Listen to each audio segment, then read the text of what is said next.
this is just the title of the stream here.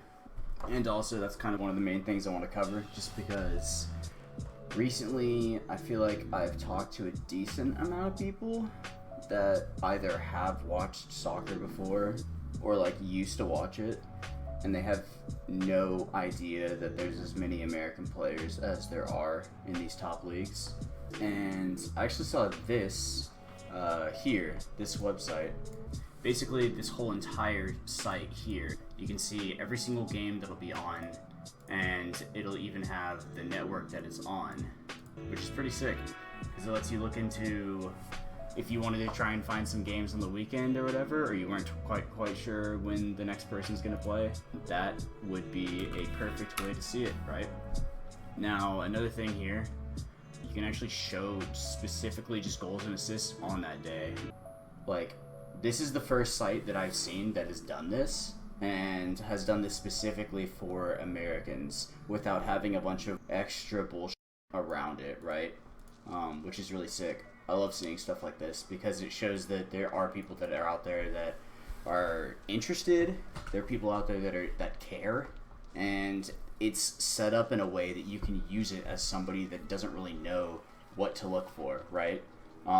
And this is also going to show players that are in some of the smaller leagues, and you can sort of sort by when they're going to actually play. And so if you have specific players in mind that you want to watch, you can check out when they're going to play. So Giovanni Reyna got injured this weekend when he came on as a sub, and it looked like it was a serious injury when we saw it initially, but luckily it's only going to be a 2-week injury. And the reason it's not as serious is it could have been a re-torn hamstring, which will happen a lot of the time when a player tries to come back too soon. You'll see that especially with young players, they try and come back a little too soon than they should, because you don't know if you're going to be able to maintain that form for your entire career, and you're trying to prove that you aren't just this person that is going to be labeled as like injury prone, right? You don't want to be the person that's injury prone, because it's really difficult to stop having that label. And so you may try and come back a little too early, especially when his injury was as long as it was. But that was a big deal, seeing that injury happened, but then hearing the good news from it. Basically not going to be a extensively long injury, which is nice, right? And you can see just today, Champions League games, players that played in them. Pulisic actually scored in this one, and Weston McKennie was substituted out after getting injured, and we learned today that his injury was pretty big. Alright, so Weston McKennie actually broke his foot, and that is huge for this next window of international play. He's 100% out of that.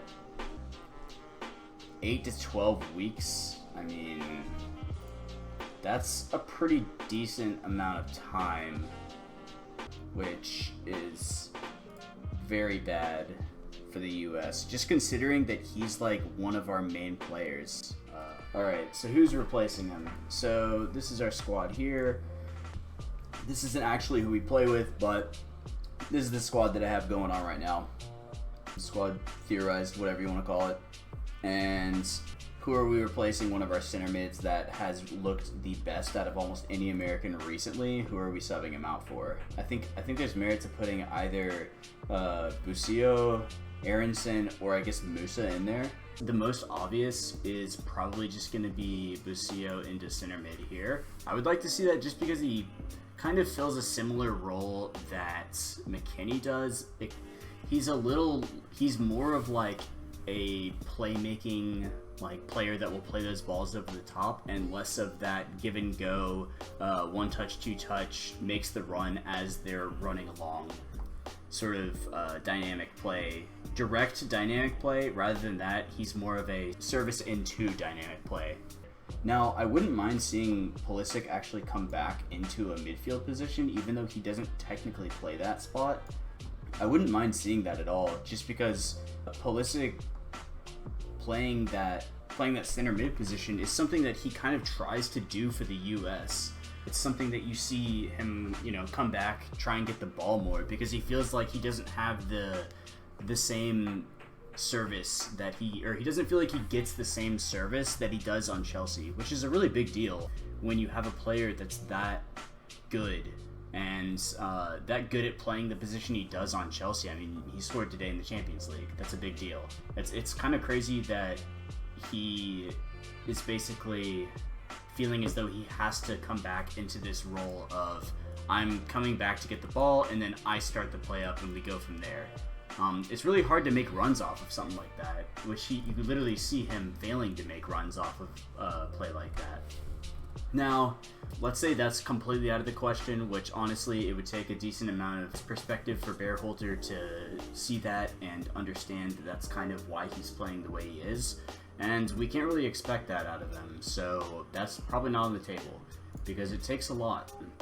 And by a lot, I mean it takes a person that's sitting in a chair in Houston, Texas, and I'm no special person in that regard.